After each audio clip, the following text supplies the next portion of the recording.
Okay, so yun. Yan yung sa mga kabagis, Jubilito TV official po at eto na naman po muli ang isang edisyon ng ating reaction video mga kalingap at kabagis. No? Pero bago po ang lahat, syempre po, mega love shoutout po muna kay Kuya Val Santos Matubang, kay Ate Eda Vlogs, Kalingap Ra, Bruel of Malalag, Kalingap Netizens, Kalingap Subscribers, Kalingap Supporters, at syempre po ang ating mga Kalingap Partners. No? Mega love shoutout po sa inyong lahat. So ito na nga mga Kalingap at kabagis. No? For today's reaction video, gawin lang po natin ng reaksyon at muli po pagbibigay ng opinion dito nga po sa naging recent live streaming po ni Kuya Jomar, no? Mga Kalingap at kabagis, no? Dahil alam nyo mga Kalingap at kabagis, nowadays ay ito nga, nababash bot Kalingap Jomar at ito pong si Carla ng mga netizens. Hindi po natin masasabing solid na Kalingap netizens itong mga bashers na ito dahil nga po may mga binibitawan silang salita na talaga nga naman pong nakakasira ng pagkatao ng isang individual. To be specific po, no, yung pong body shaming na ginagawa po ng mga ibang bashers ngayon dito kay Carla na di umano may mga nagsasabi na si Carla ay mataba, hindi proportion ng kanyang katawan at marami pa po no na in regards sa body shaming ang sinasabi ng mga bashers regarding nga po dito kay Carla. At ang natatanggap naman pambabash kay Jomar ay ito naman pong hindi daw po siya hindi niya sinusuportahan ang pambabash na ginagawa kay Carla, and at the same time ay palive-live lang daw po, and at the same time ay hindi po kinoconsidered yung feelings nitong si Carla. So yan po yung mga interpretasyon ng mga bashers dito po kay Jomar, mga kalingap at kabagis, dahil parang alam na alam ng mga bashers yung pang-araw-araw na routine nitong dalawang love team na ito, no? Ito pong si Jomar at si Carla, at parang na-pre-predict nila yung mga galawan po ng dalawang ito. Although hindi naman po nila nakakasama physically or napapanood lamang po nila via internet or via dito po sa platform na ito, ay kung makapanghusga po sila dito po sa dalawang ito ay grabe naman po. Kaya nga po mga kalingap at kabagis, dito po sa live streaming ni Jomar ay inaddress niya na po, no, mga kalingap at kabagis, ang kanyang saloobin or ang kanyang tawag nito, ang kanyang hinaing dito po sa mga bashers na ito. Kaya without further ado mga kalingap at kabagis, simulan na po natin at pakinggan naman po natin ang side ni Jomar regarding nga po dito sa issue kay Carla at sa issue regarding na rin po sa kanya. So narito po yun. Yun nga, may issue naman about sa, ewan ko, sabi body shaming daw. Okay. It's not good po the body shaming po. Talking to everyone sa lahat po. Ayan in general po, no, sa mga, ito yung panawagan niya in general. Di lamang po siguro sa mga bashers to, ina-address niya na rin sa mga ibang kalingap netizens na ganito po yung takbo ng kanilang pag-iisip, no? Hindi po okay ang body shaming. Narinig niyo po? Hindi po okay ang body shaming, no? Kasi nga naman po, mga kalingap at kabagis, no, ayan po yung katawan na ibinigay sa atin ng lumikha. Diba? Dapat maging proud po tayo kung ano man yung physique na meron po tayo at pagyamanin natin yon. Although, syempre, minsan ay hindi naman po pare-parehas mga kalingap at kabagis, ang physique ng bawat individual. May mapayat, may chubby, may mataba. So, different person, may different po sila. Body structure. Yun po yung gustong bigyan ng emphasis ni Kalingap Jomar dito mga kalingap at kabagis, na kung saan yung mga ibang bashers ay hindi po naiintindihan. Pero hindi, wala po nagsasabi lang po, pero hindi ko pa po napapanood. Wax, thank you po sa inyong pakulay. Uy, kay Marilyn Nobla 88, thank you very much po sa inyong pakulay.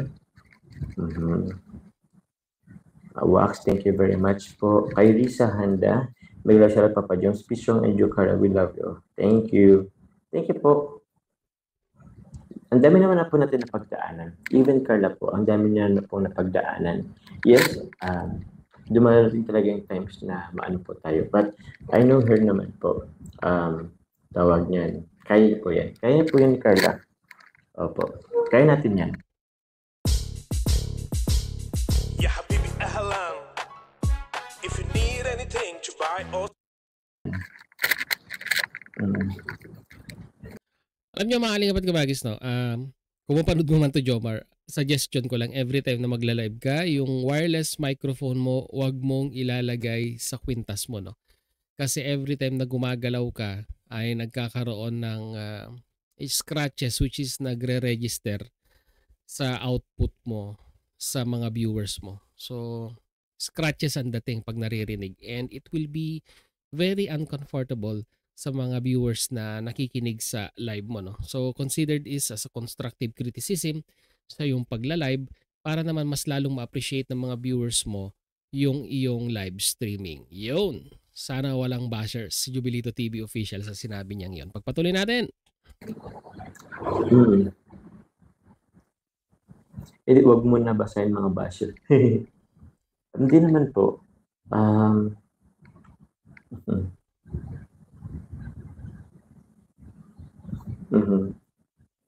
Wag ka magbasa ng bad comments. Alam mo naman, andyan lang ang basher na lolo. Ayun na nga andyan ang mga basher na lolo.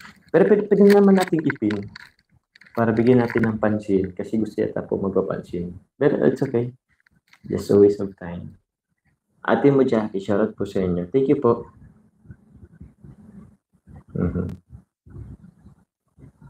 Thank you po sa pakulay. Yun po. Opo, lilipas din yan. I know naman, Carla. Ang dami na pong nangyari.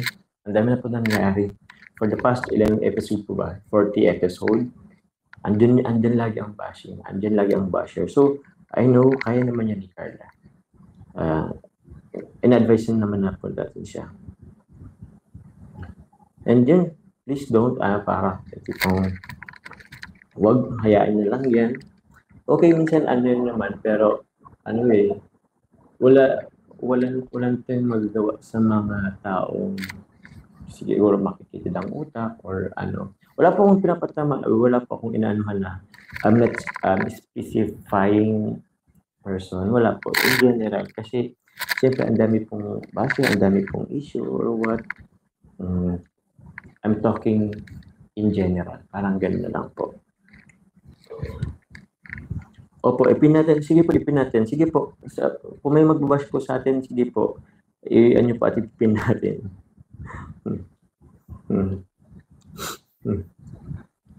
Hindi nyo po alam ang nangyayari po 24 hours. So, correct.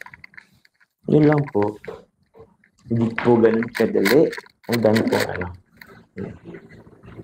Shoutout po, Rosemary Catidre. Anyway, Lala TV, thank you po very much po. But divert ko po muna yung topic. I just want to say thank you all po. Maraming salamat po sa inyong and congratulations po sa atin because ako, personally yan. Dumating na po yung aking silver play button. Thank you very much po sa inyo. Salamat po.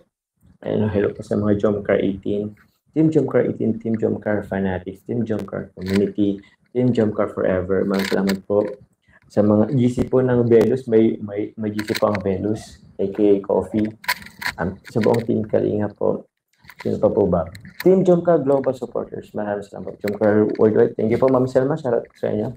Tita Loida. And the rest, Tita Arceli, Tita Beng. Kaya po, Tita Marilyn, shoutout din po. Tita Lona. Miss Kay. Tita Kat.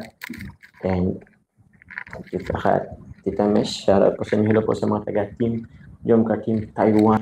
One Kalung po na family po. Thank you very much, Black Mamba. Opo.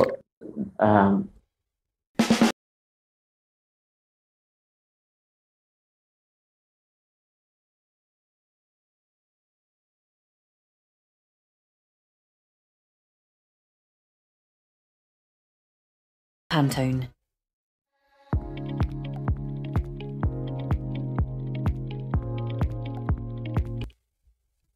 My point, ano po, totoo naman yung Tita Mian. Alam mo yung tipong, parang hindi, yun yung tipong, parang insecurity na lang yung mga basher po. Kasi, parang nakikita nila dun sa isang person na nagsasucceed sila, pero hindi nila nagagawa. Parang alam mo yun. Ayun nga, may insecurity. Na parang inisip na asa nandyan, parang nasanay, ganun yung nangyari sa kanya. Yun kasi hindi nila magawa eh. Parang ganun. So, parang yung insecurity, yung inggit, gumagawa na lang sila ng way to bash that someone na nagsasucceed sa buhay. Exactly. So yun, pangit po ang ganung mindset.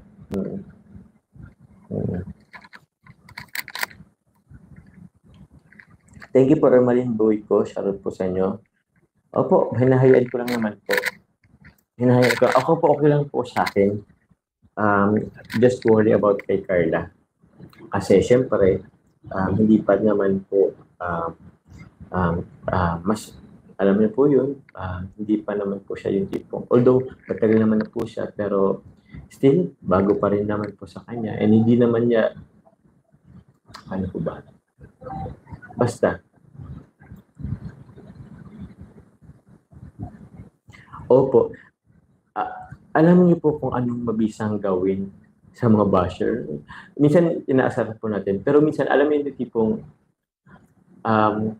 wala, maging happy na lang tayo. Huwag po tayong magpa-apekto. Kasi once nakikita kasi tayo na-apektuhan sa kanilang pambabash, meaning, ay doon po sila masaya. Doon po sila masaya. Kasi binabash tayo, tapos na-apektuhan tayo. Eh di masaya sila. Huwag po. Huwag, hindi ako pa. Baka asarin ko pa ngayon. Oo. Huwag, hindi ako nagpapakita ng ganung ano. Bahala sila. As long as maganda naman kasi yung intention mo. Kung genuine ka naman, alam naman ni Lord yung digad ko yung nasa puso mo. Ba't ka magpapa-apekto? Diba? Ano lang talaga yun. Anyway, ano to, konting ano lang. Walang tulugan. So nakapag-ano naman kasi tayo. Tawag yan, anong oras nag-end live si Kuya Bal? Tawag yan, hindi ko alam eh. Pray for them. Is Carla okay now, Papa Joms? I hope so. I hope so. Nag-reach out naman ako sa kanya. Yun. Feeling ko, kaya okay naman yun. Mayroon naman po mga taong nag-pray and nag-ano sa kanila, aside po sa akin. So yun. Pag-pray na lang na sana, alam mo yung tipong, siguro wala lang siguro silang magawa sa buhay. Yun na lang siguro. Kaya parang, paano ba? Siguro boring na boring sila sa kanilang buhay. Kaya buhay na lang ibang tao yung pinag-diskitan nila. Siguro ganun na lang, siguro. Well, So yun ang mga kalingap at kabagis, no? Ikon na lang natin, i-summarize na lang natin itong panawagan ni Jomar. In general, mga kalingap at kabagis, kasama na po ang kalingap netizens, and at the same time, kasama na yung mga bashers na hindi, yung lagi pong naghahanap ng ibubutas sa kanyang kapwa-tao. No? Unang-una po sa lahat, body shaming, no, is talagang masasabi po nating hindi po magandang gawain ng isang individual. Kasi kung tayo po ay nangungutya ng ating kapwa-tao, ay parang pinapalabas po natin na napaka-perpekto po natin na isang individual. Na wala po tayong kapintasan, wala po tayong pagkakamali, at parang ang pinapalabas natin ay masyado tayong napakalinis in and out, mga halingap at kabagis. No? Which is, nobody's perfect. Diba, mga kalingap at kabagis, tama po ako? Nobody is perfect. Sabihin man nating sa tingin mo, sa sarili mo na napaka-perpekto mo, meron at meron talagang masasabi. Di lamang ang isang individual na nakakakilala na sa'yo ng matagal ay may masasabi at may masasabi pong kapintasan ang isang individual. Dahil po wala naman pong wala naman pong nilikhang perpekto ang ating lumikha. At nakakalungkot lamang pong isipin na ginagamit pa ang platform na ito para po makapamintas ng mga taong hindi naman po nila kilala or hindi naman po nila nakadaupang palad or hindi naman po nila nakasama in the first place. Ang nakikita lang nila ay yung napapanood nila at base sa kanilang napapanood ay doon po sila gumagawa ng statement na makakapanira ng kanilang kapwa. At ang maipapayo ko lang kay Carla, although medyo marami ng episode ang naganap sa love serye ng Jom Carl at nandiyan na tayo ika nga sa napabahayan na ribbon cutting na at marami ang sumusuporta sa love team na ito ay kagaya ng mga pinagdaanan din naming mga reactors nung kami pa'y bago-bago pa lamang po sa social media ay isa lang ang may papayo ko kay Carla, no.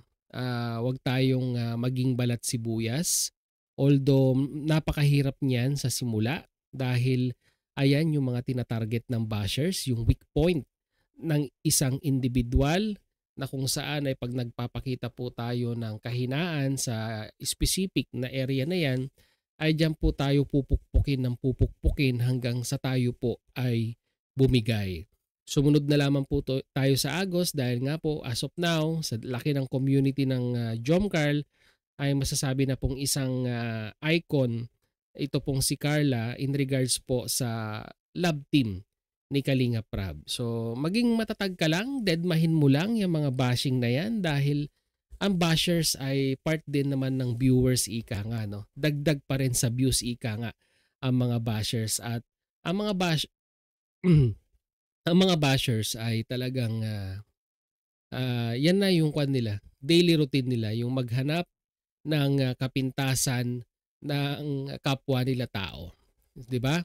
Diyan sila nabubuhay, diyan nag-i-evolve ang kanilang pang-araw-araw na gawain, maghanap ng mabubutas. Kaya kay Carla, pan mo na lang sila. Deadmahin mo na lang sila. Kasi pag yan ay dinededma mo, ay magsasawa din yan sa kababash sa'yo. At maghahanap yan ng iba na nakikita nilang mahina or weak link, ika nga, na dun sila makakapambash or makakapanira ng kapwa. So kung sa tingin mo ay tama ang iyong ginagawa, Carla, Jomar, go lang. Alam ko si Jomar, kaya niyang i-handle yung mga ganitong sitwasyon. Pero si Carla na, alam niyo na, bago-bago pa lamang po dito sa platform na ito, ay kailangan pong magabayan ng Team Kalingap regarding dito sa mga bashers na ito.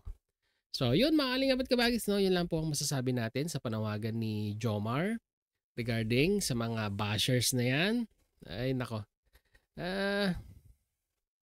mauubos din ang araw ninyo at magsasawa din kayo kababash dito po kay Carla. Lalong-lalo na sa ginagawa ninyong body shaming, no? Dito kay Carla.